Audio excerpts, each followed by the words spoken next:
жүнді бірінші жуып, кептіріп, тарап, тазалау қажет. Сонда жүн біркелкі тазарып, түйінсіз болады. Бұнды ұршықтың таяғына орап, қолына айналдырып, қолмен жіп жасаймыз. Ұршыққа айналған жіп болады. Сол жіптен сода кілем жасаймыз. Киім жасалады.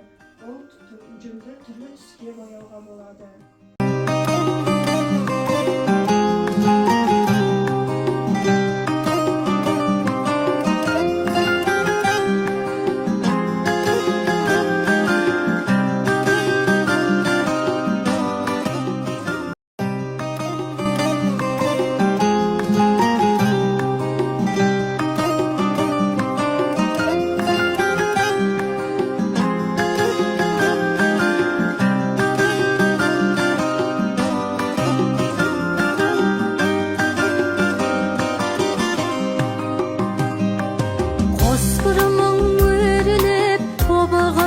Төгіліп, көздің жауын аладай, сондай көркем көрініп, ай жүзіңіз арайлы, тамсандырды талайды, көрген жандар өзіңе қор қызындай ай қарайды.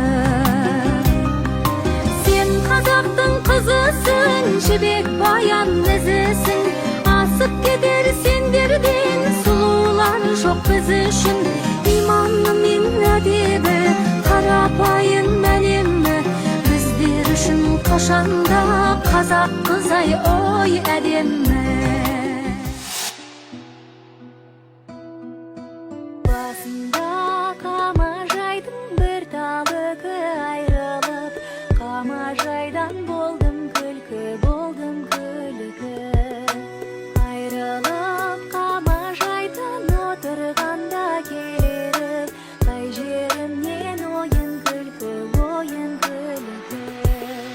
Ау, қай лилелайым, қамажай, қалдың кейін сәулетайым, сәулетайым.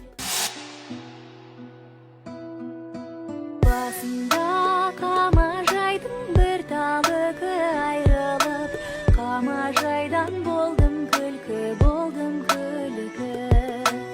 Айрылып қамажайдан отырғанда келіп, қай жерімнен ойын күлкі, ойын күлкі. Алғи құла шаңшығып қара көрінді, арғымақтар алдына дара бөлінді.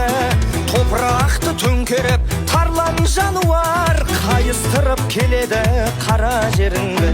Ей, айқайла, пайпайла, думандатып той-тойла, шаңға бөкті айнала, алда кетті қайбала, бас қамшыңды тоқтарма.